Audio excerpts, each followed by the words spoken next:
¿Qué es lo que muchos luego? ¿Cómo está la cosa? Hoy me encuentro en un video súper especial, un video súper diferente. Hoy me encuentro en una entrevista que voy a hacer en inglés con un jugador croata de la Liga de Dominicana de Fútbol, la LDF. Hoy me encuentro con Jacob Tarasenko. Vamos a estar hablando un poquito sobre lo que ha hecho en la liga, su trayectoria y su carrera. So Jacob, welcome to my YouTube channel. Thanks for, like I said, thanks for the accepting the invitation. And yeah, if you want to say something, message or for the fans, and you know. No, I just wanted to say thank you for inviting me. Also, it's a great pleasure to be on your channel and to talk with you. So I'm very grateful for this opportunity. And for the fans, I think that it's a little bit more exposure for me to get to know me and for me to find out maybe a little bit more about them as well, and to show a little bit more of both of us in this regard. So. Jacob, there's a lot of things I want to know from you.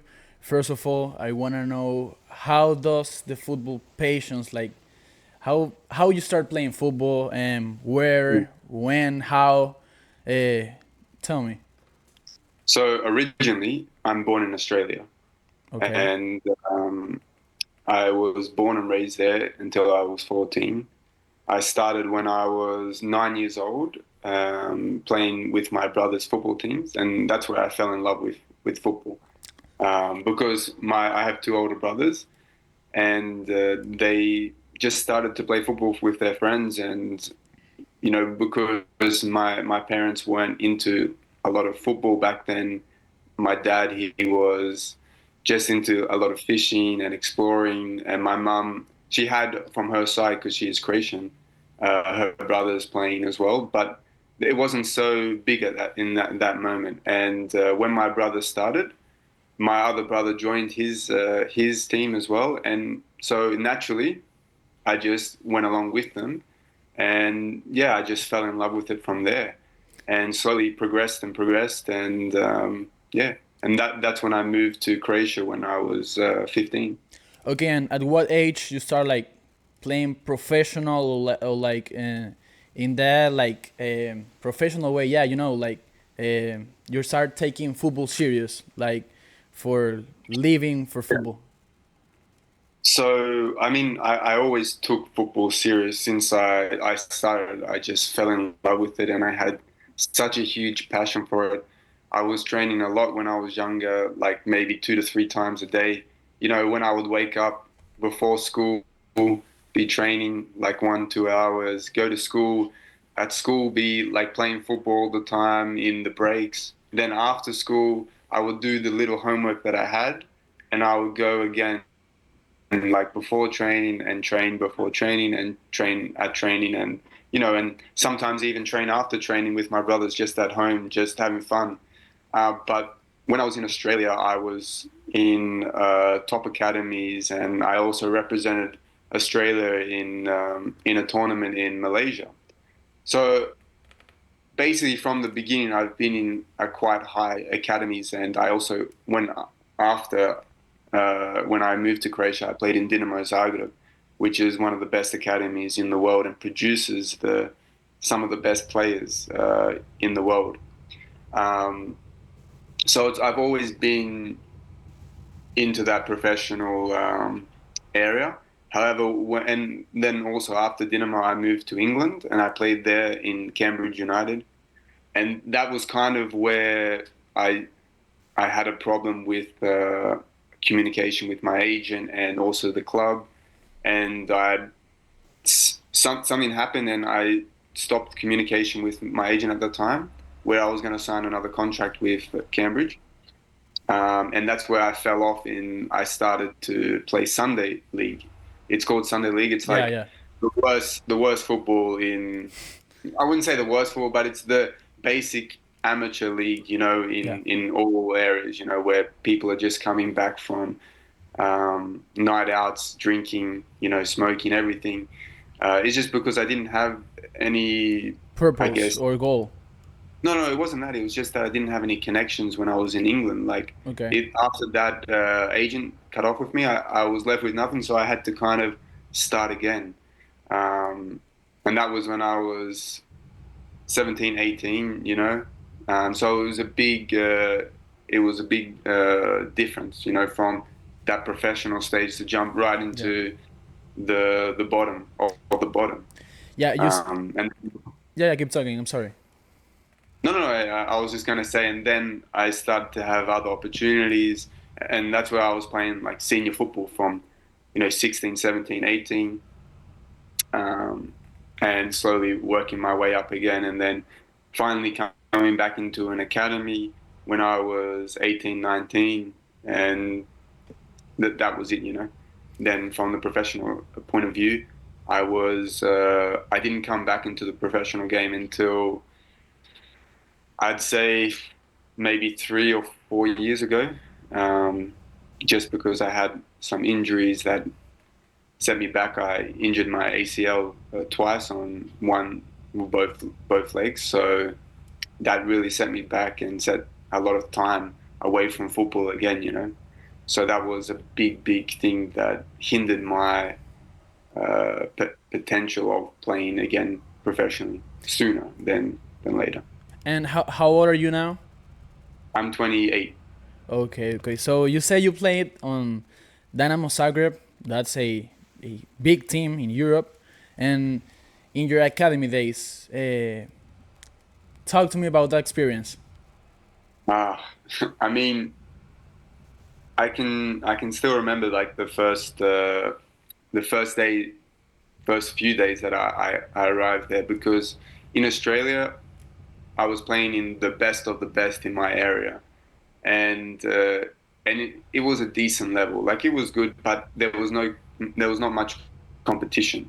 Um, Coming to Croatia, the first like few days, I remember my first train was really poor, and I was supposed to be invited because in Croatia, in the academy, they have a different system where school starts sometimes in the morning, and then it also starts sometimes in the afternoon, depending Okay. on which classes you're taking and whatnot. So sometimes they have two trainings.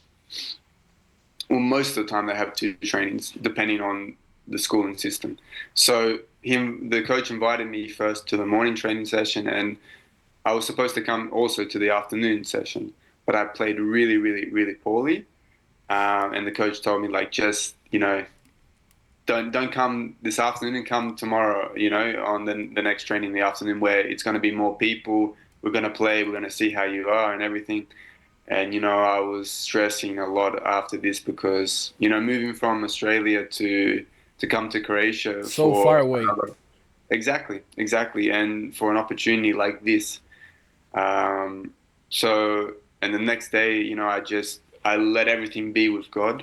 Yeah. I said, okay, if things are going to happen, God's going to make it happen. And the next day, I came and I played really good. I scored a lot of goals, and then the next day after that, they asked me to sign with them. So, but the level there was everyone was competing for everything. Everyone wanted because in Croatia, it's not just the best players in Croatia. It's also best players maybe also from other countries that Yeah. are coming in, and so everyone is trying to compete for a position, a starting position.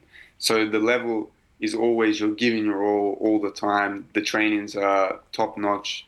Um, Really, it's just like in my eyes the pinnacle of professionalism. At least what I've experienced so far, um, and like that really like integrates something into and you take it in a different way.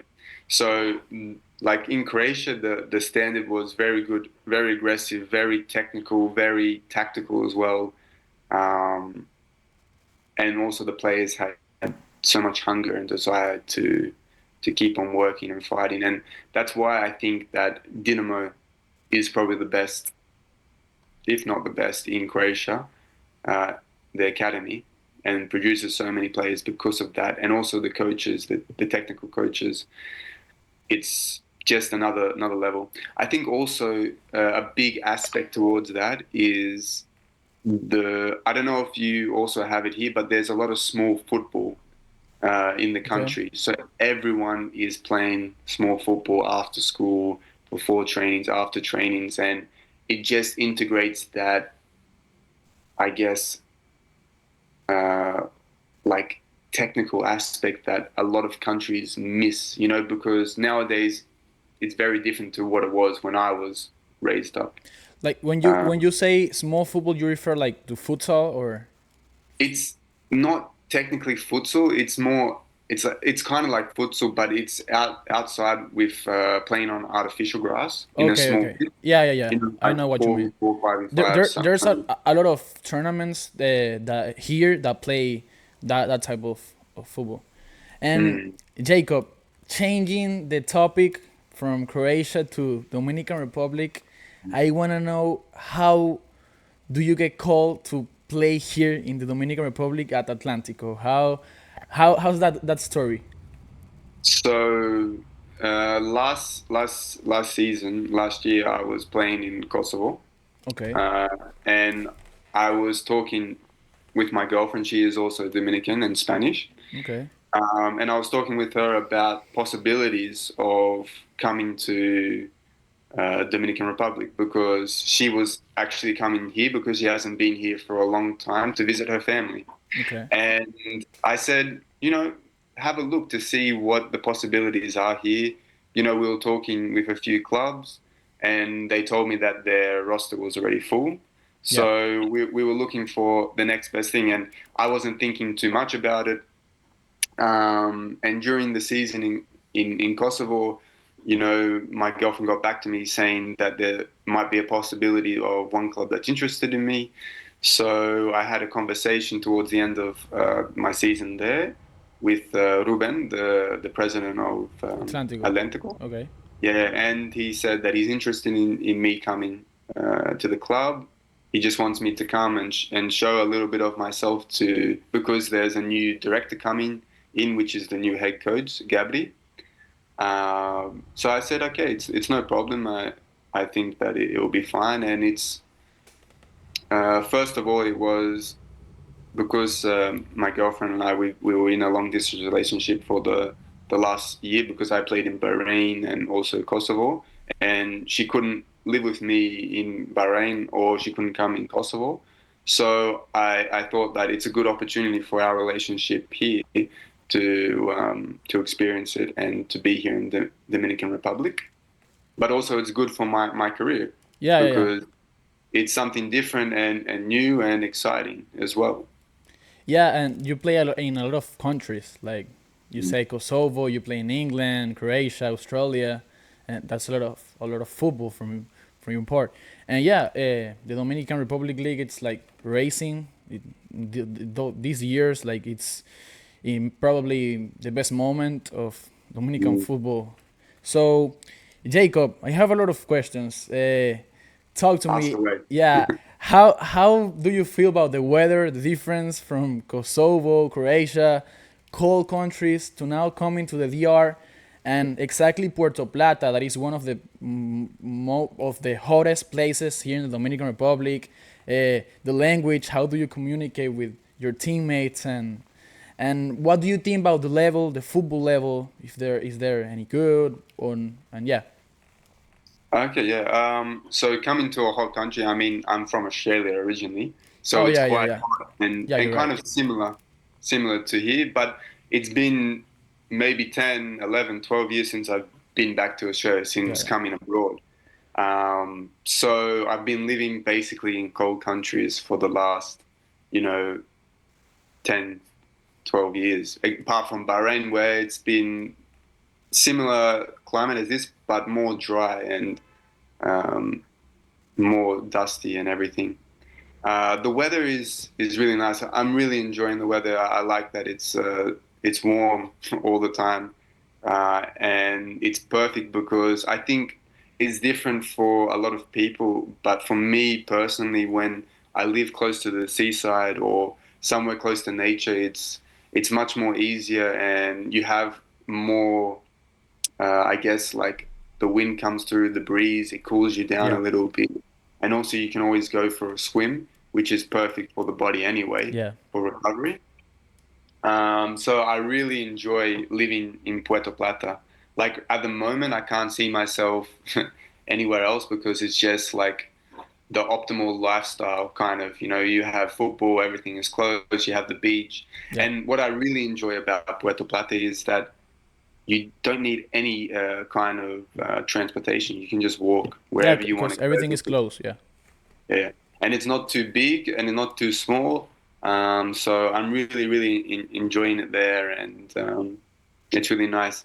Regarding my communicational skills, I'm learning Spanish. It's I learn a little bit every day, so I'm getting better and better. When I first came here, I didn't speak any any Spanish, so my skills have definitely improved a lot, and I can communicate much better with my teammates.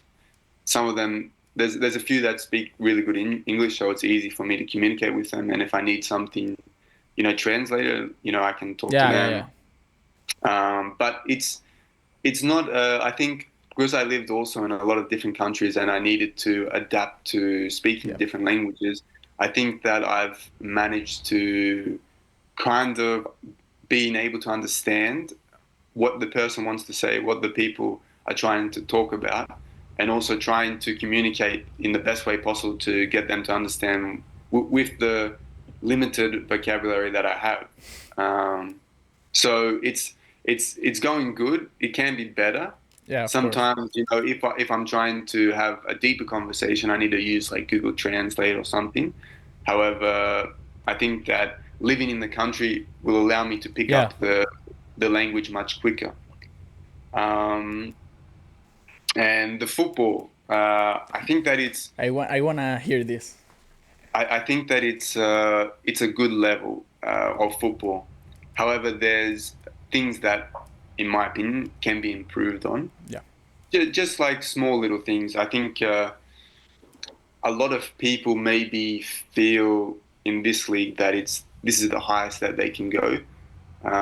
So there's a lot of times where they present themselves in the wrong way, not giving that full effort. And that just comes down to a little bit of professionalism and, the desire and the hunger of what you kind of want with your life.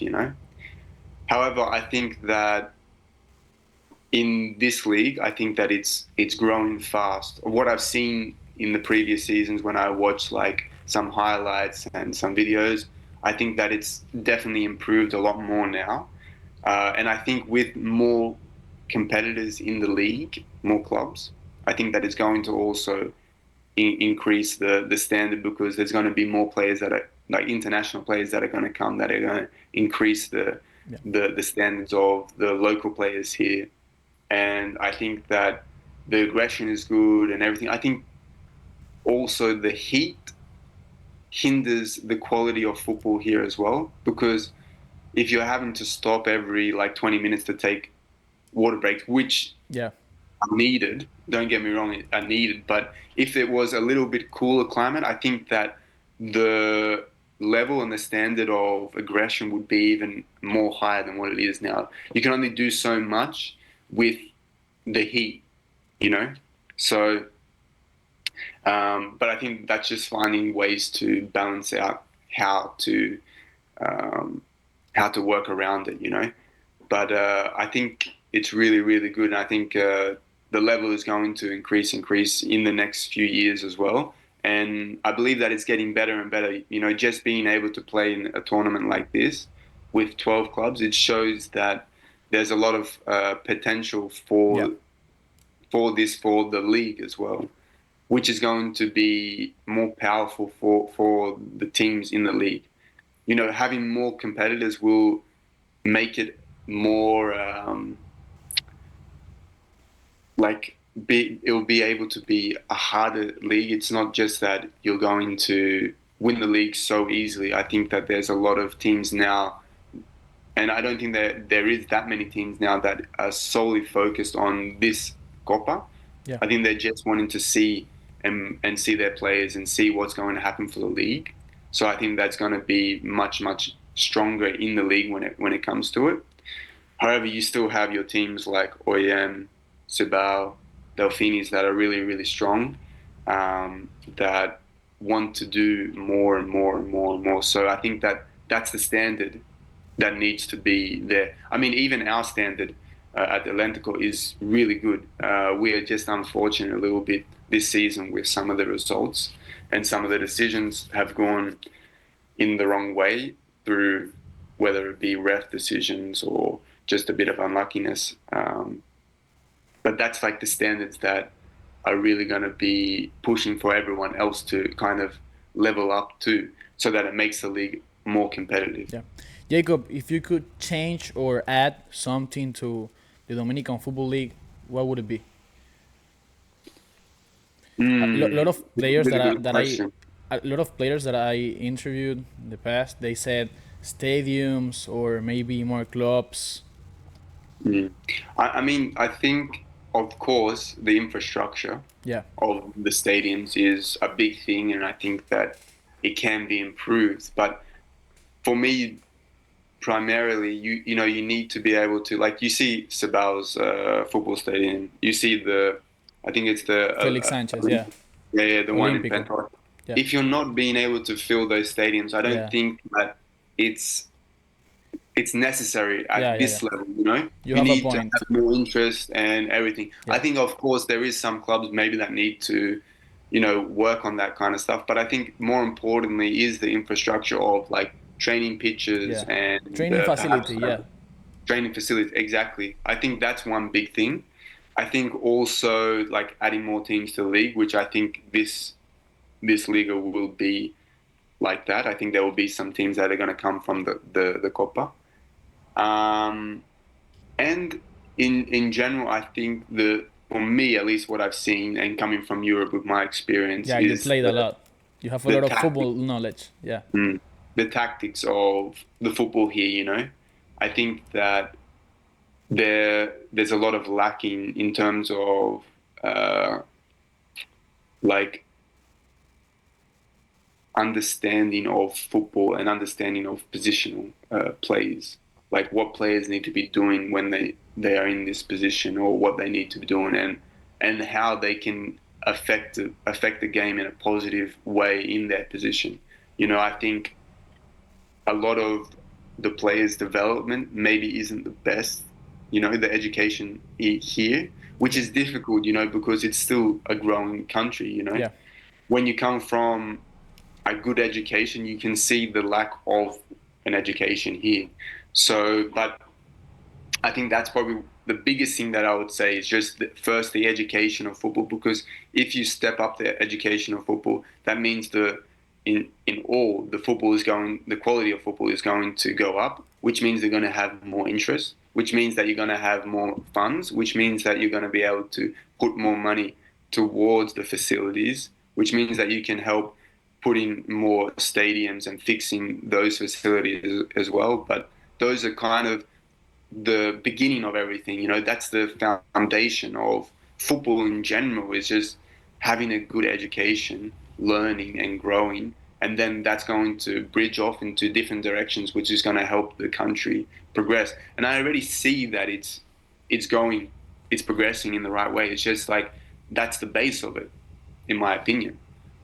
Jacob, you have 3 goals scored, and I know you want to score more. And I want to know what's your like principal focus on this league, on this football, Dominican football, and maybe your goals for the Copa and La Liga in June, August. So always my mindset is to go into the season and do the best I can possibly, and to score as many goals as I can, because at the end of the day that's a striker's job, and to help the team win as many games as we can.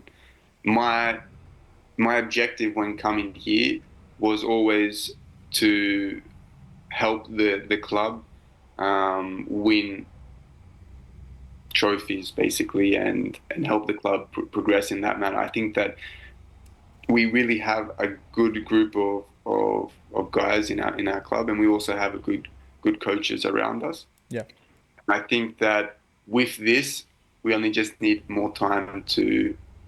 And I think that is showing also on the games. The more time that we spend together, the more quality that we're going to be able to show. Whereas, you have other teams that have been playing together for A lot of maybe time, a yeah. few years, yeah. And so they have already that team knowledge of that's already been built through previous seasons of playing, because the more time that you play with someone, the more understanding of whether he's going to make a run here, whether he's going to dribble there, whether he's going to make a pass here, things like that. So like that's one of my biggest goals, is to help the club win some trophies, to score as many goals as I can, to become the top goal scorer would be also nice, and yeah, and to take it from there. First of all, we're focusing on the Copa, so my ambition is to make it to the playoffs, Yeah. and then from there to push hard as we can and try and win the tournament. So, and then for the Liga, it's a different story. We still Yeah, of have course. too A lot much of time time. Yeah, yeah. for that, So And Jacob, do you have any favorite player from Croatia or even for Australia? I mean, Modric is the first one that I look at. He's just spectacular. Um, I also like Kovacic, Matej Kovacic, Kovacic. yeah, yeah, yeah. Very, very good player. A baller he is, yeah. Yeah, And he's very good. and from Australia, sorry. From Australia, I mean, in the older generation more so than now. I've like Timmy Cahill, Cahill, yeah, Mark definitely. Viduka. I remember him Uh, because of the 2014 goal in the World Cup. Yeah, yeah. What a goal. And Jacob, the last thing from this interview, this is the question that I ask to everyone I interview, and it's, can you give us, to me and the people that is watching the video, any advices to keep fighting for dreams, to never give up, and still pushing, to get those goals that we have? mm. I mean, that's a very good question, and thanks for asking it, because that's basically been kind of the fuel for my whole life, is just, you know, follow your dream and chase it, because in my opinion, we only have this life that we know about, and I don't see a purpose of going after the money so much, or the materialistic things, because it's not that important. I think being able to, because as well, the money's going to come either way, and it's going to go, Yeah, and what matters is what you're doing with the time that you have here. And the most important thing that I've learned and my experience is, like, just go after what you wish you want to do, or what you want to do, because tomorrow you might wake up and you might say, okay, I went for my dream and it's just not for me anymore. And then you will follow a new dream. But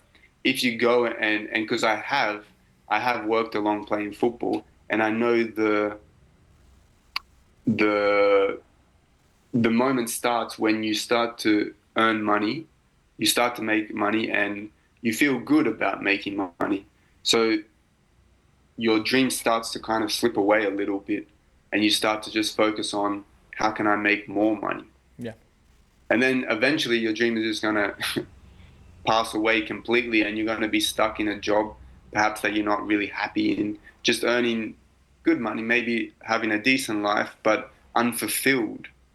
And that's the biggest thing. Like, with your purpose, at least, or your dream, at least you can go out there and you can try.